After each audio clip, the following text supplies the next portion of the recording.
Welcome to the State of Health. I'm your host, L.Bowling, Cabinet Secretary for the West Virginia Department of Health and Human Resources. We are on location here at the Charleston Civic Center for the 2015 West Virginia Integrated Behavioral Health Conference. This three-day conference is addressing some of the most pressing issues facing West Virginia and the country today. The skyrocketing rates of substance abuse and overdose deaths. Participants are also tackling the mounting struggles with behavioral and mental health, issues that have been connected to mass shootings of school children, moviegoers, church worshipers, and family members. More than 600 medical professionals, substance abuse prevention specialists, educators, family and survivors from around the state and country are engaging with international and national experts and addressing the issues on multiple levels. The National Substance Abuse and Mental Health Service Administration, also known as SAMHSA, which is under the United States Department of Health and Human Services, is a key supporter of this conference. Joining me is Joan Gillece, Director of SAMHSA's National Center for Trauma-Informed Care. Welcome, Dr. Gillece. So happy to have you here. Thank you. It's great to be here in West Virginia. Obviously, you're our keynote speaker. We were so excited to hear your message today. Could you share a little bit about a trauma-informed system of care and why that's so important today for all of the individuals who are here at our conference to understand and to be able to really go back into their communities and implement? Sure. Well, the prevalence of trauma is widespread, and it goes throughout systems, whether in mental health, substance use, juvenile justice, adult justice, foster care. We're really addressing that impact of witnessing of violence or of early physical, sexual abuse, abandonment, neglect. And so what's important when we implement trauma-informed care is to start addressing not just the behaviors that we see, but addressing the causes of the behaviors and helping those that we serve connect those dots and think it's not just what's wrong with me, but what happened to me. You know, I was very moved by the stories, the different types of ways in which people are trying to think differently about trauma and its impact on people in society. Can you share a few of those stories with us, things that you've seen, that you've learned, that really are not necessarily clinical, but are really things that we think about in terms of how we treat each other? Sure, and it really is a cultural shift, and you know, our motto is you don't have to be a therapist to be therapeutic, because we're really looking at everyone has a role to play, and sometimes this just boils down to how we treat one another.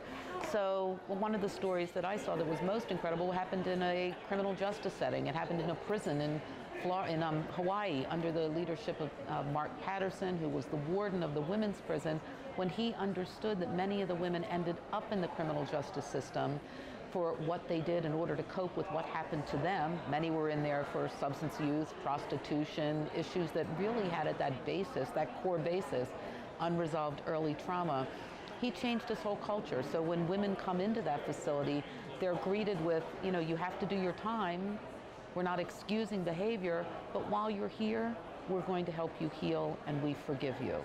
So the women are growing organic vegetables to feed the community. In other programs, correctional officers, mental health workers understand the meaning in that behavior, and they start to develop systems that are more strength-based versus deficit-based. So we're trying to build back people who were wounded, and most of the people in many of these systems that we provide support to folks are in pain. And just to sort of elaborate on that, we talked a little bit earlier about the fact that they are in pain. And when people are in pain, then they're going to do something to try to reduce that pain. Right. And that leads to things that we're talking about here today, the substance use disorders, all of the things that we know are big problems in West Virginia, but also problems across the entire country. And when we talk about dealing with pain, can you connect those dots a little bit more for us in terms of how does pain then sort of translate into trauma and our trauma-informed system of care, and how we need to make sure that our providers and the people that are interacting with individuals in our system understand how to relate differently to the people that we serve? Sure, and I think when we use the concept of healing, it resonates differently, because healing really just connotes that the people that we're serving have have pain. So we're looking not just at that behavior, we're looking at going deeper and understanding where the behavior came from. And oftentimes, it's difficult for people to express it because oftentimes people don't realize what happened to them was trauma. Oftentimes, if you had the trauma pre-verbal, you don't have the words for it.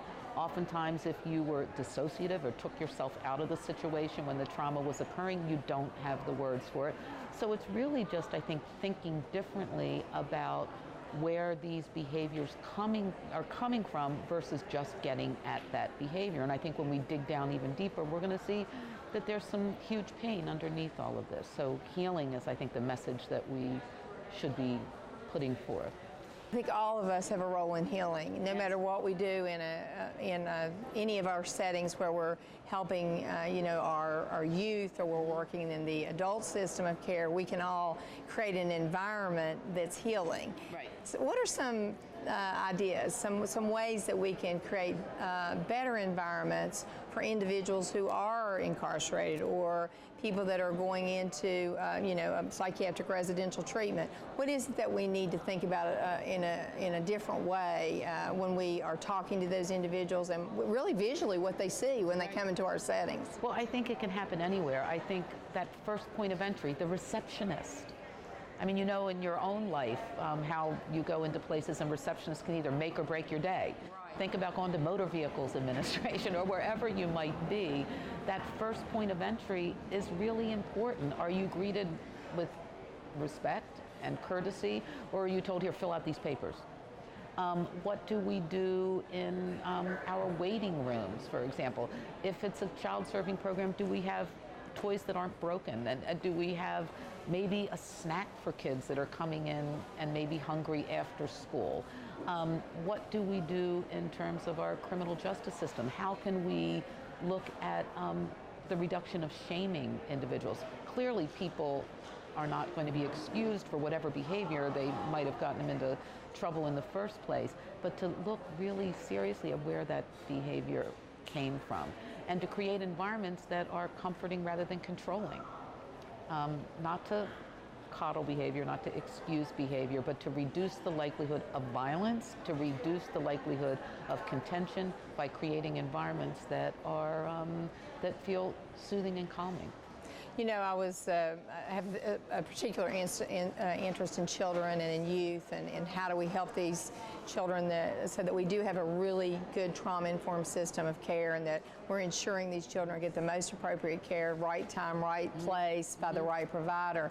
And I love your story about what happened in the facility where you had an issue and the warden wanted to decrease acting out behaviors, the girls, and looked at things differently. And I think that's a great example. Could you share that with us? Yeah, it was a wonderful program in Florida, and the warden came to a trauma conference. She got it. She said, no wonder these girls are banging on their doors at night. A lot of them have been the victims of abandonment, victims of abuse. Things happened at night. I get it now. Before, I used to think they were attention-seeking, manipulative, oppositional, defiant. Now I understand they're young girls that are scared. So she had a correctional officer who was an artist paint every cell with beautiful scenes to reduce that likelihood of that stark environment that's causing these girls to be so upset and unsoothed. She then, one of my favorite things she did is she bought them long flannel nightgowns, because it's very different to be a child in that long flannel nightgown than to be in your gym shorts and t-shirts. So she changed that whole culture. This all might seem ridiculous and not very scientific, but it's important, and she soothed and comforted rather than controlled.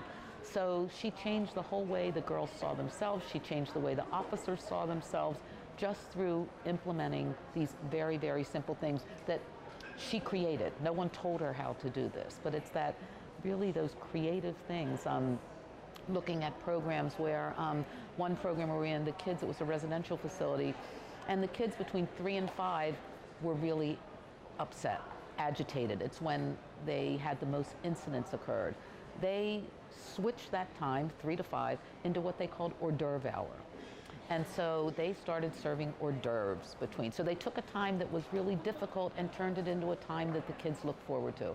So by hors d'oeuvres, they did celery sticks and carrot sticks and some little different dips. And, you know, had those kids sit and have their hors d'oeuvres before their dinner. She eliminated all of those issues that were occurring during that bewitching hour, you know, of 3 to 5, just by coming up with some creative solutions that aren't clinical. You know, I love that approach. I mean, I think it makes sense for, you know, those of us who've been involved, you know, in providing services to children and adults, that relationships matter. Yeah. And you said that more than one time. Relationships matter, and individualizing relationship and understanding the why. Yeah. Of the acting out behaviors rather than just treating the behavior.